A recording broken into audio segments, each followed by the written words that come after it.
Greetings, good people. Welcome back to Stony Island. Don't forget to wipe off your shoes on the way in. Matter of fact, just take them off. Take them off. I am sitting here reading this story, and all I can say is, what the hell? And I know for a lot of people, it's completely understandable. I'm not saying I don't understand.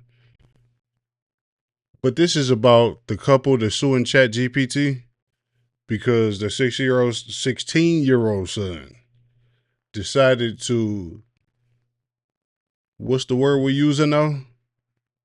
I forgot the word. Is it delete? No, it's not. Unalive. He decided to unalive himself and was confiding in ChatGPT about all of his feelings and everything he was going through before he made that ultimate decision. On one hand, I think this really is, oh man, I don't even know how to word this. This is like stepping in some real murky territory. I know it has all the potential for people to take things the wrong way. So I don't know if I should try to be careful or if I should just say whatever I want to say, but here we go. Like, y'all on this ride with me. All right. Of course, it's an awful thing for somebody to end their lives, right? The biggest difference between ChatGPT and the journal is the response, right? But he wasn't seeking out how to do it, right? What they were looking for is for ChatGPT to step in and say, hey, you have a problem. You know, you uploading self harm and let me see. Let me see. Where is it at? ChatGPT became the teenager's closest confidant. He began opening up about his anxiety and mental distress. Adam also uploaded photographs of himself to ChatGPT. So this is the part I'm talking about right here. Showing signs of self harm. The program recognized the medical emergency but continued to engage anyway. Um, they want to sue ChatGPT. The problem I have, I guess I get to the problem I have with that right after this. Um, the fact that this happened and it's such a news story, I think it does open up a good conversation for us to have about what responsibilities these AI programs have, what responsibilities are on the programmers, and how we should be going about this moving forward. All right. I don't have a problem with that. I think there has to be some kind of responsibility about this stuff in the first place. But how do you sue ChatGPT for doing what it was supposed to do? That program is actually there to act out whatever prompts you give it. Right? It is not a person. It's not your friend. It's not a therapist. It's not a lot of things that people try to make it. We are becoming one with these computer programs. They are not actually sentient, at least not at this point. But you know, the way it's going, we're almost treating them like people. I mean, I know people that use ChatGPT. They have their own pet names for the program. They talk to them about everything. This is becoming like the extra friend in your life, your best friend in your life. For some people, they do more talking to ChatGPT than they do the people that they live with. So this is just another step towards transhumanism, where you know humans are fusing with technology and machines. Like everything is kind of going downhill. Although there are some like really good functions, there's some good things that we could take away from these programs. There's an other side to it. So that's why I understand. I think it's a really good thing that we're addressing whatever responsibility should be there. I think this lawsuit being highlighted is one of the reasons why that will continue. What happens from this point, I don't know. But I actually have a problem with them suing ChatGPT because the program was just doing its job. You actually suing them for the program working. You know, that's the weirdest thing in the world to me. Um, Look, man, this is just the conclusion I came to. I was reading it. I understand. Um, I can't even imagine what I would be going through if that was my son, but I know one of the thoughts wouldn't be, hey, I'm suing ChatGPT. I'm making y'all responsible for a human doing what only a human could do. That ChatGPT did not do this to him, right? This it's kind of strange. Like I'm really, it's like this is a test of my humanity right now, but I'm not trying to focus on the actual death, even though that's like the biggest point in this. What I'm focusing on is what the lawsuit is focusing on. That's why I'm trying to stick to that. It's because, okay,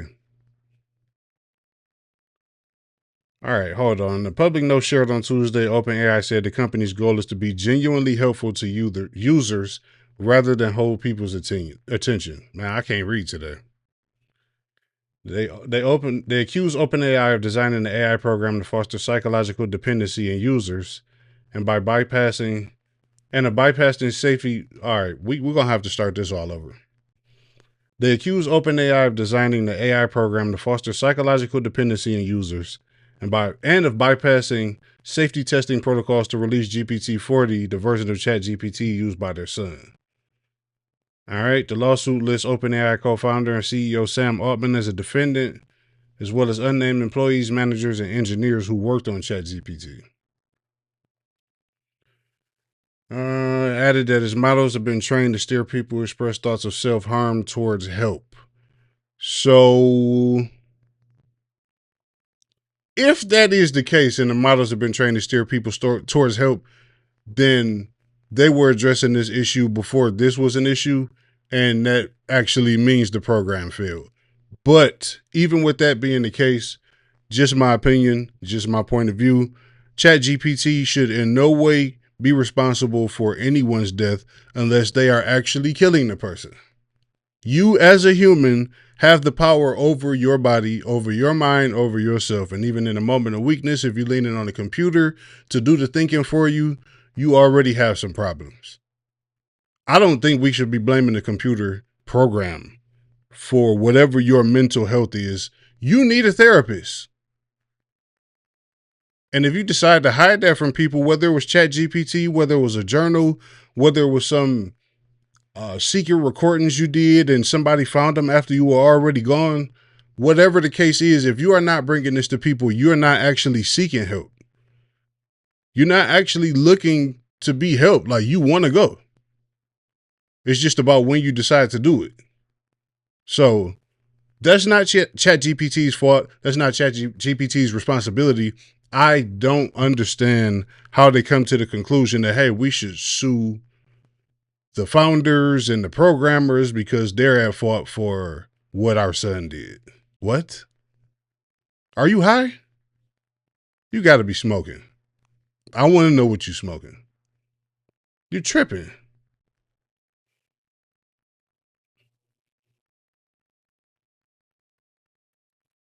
There's another one. Essay published last week in the New York Times. Writer Laura Riley outlined how her daughter Sophie confided in ChatGPT before taking her own life. Confided in. Ms. Riley said the program's agreeability in its conversations with users helped her daughter mask a severe mental health crisis from her family and loved ones. See, this is why, like, that means the family and loved ones are not paying enough attention to this person when they are just confiding in a computer program and nobody has any kind of clue what's going on. That is not the responsibility of a computer program. What are they talking about, man? AI catered to Sophie's impulse to hide the words, to pretend she was doing better than she was, to shield everyone from her full agony. Ms. Riley wrote, she called on AI companies to find ways to better connect users with the right resources. In response to the essay, a spokeswoman for OpenAI said it was developing automated tool to more effectively detect and respond to users experiencing mental or emotional distress. Um, yeah, we don't have AI therapists. I think This is a nice way to duck the responsibility of paying attention to your family members.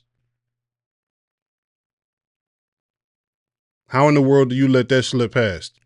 This is not some one off. This is, I don't, do they even say the amount of time that this went on? Adam began using ChatGPT in September 2024 as a resource to help him with schoolwork. And in a few months, ChatGPT became the teacher's. Okay, so he started using it in September. All right. As a minor, I know we all want to do the gentle parenting and all of that stuff, but you should be aware of what your child is using the computer for, especially ChatGPT. Now, I don't see anywhere in it where the program gave him ideas, show him how to do it, how to keep it away from people. It sounds like it was being a good internet friend, which is really all I can call ChatGPT. That's how people are treating it. It's like, this is my computer friend, my internet friend. I use the term friend loosely. It's actually a little tongue in cheek, but nah, man. Like, I don't, I can't roll with this. I can't support it. I hate to be, piling on this family in a time of distress and grief and everything else they might be going through, but this is not it.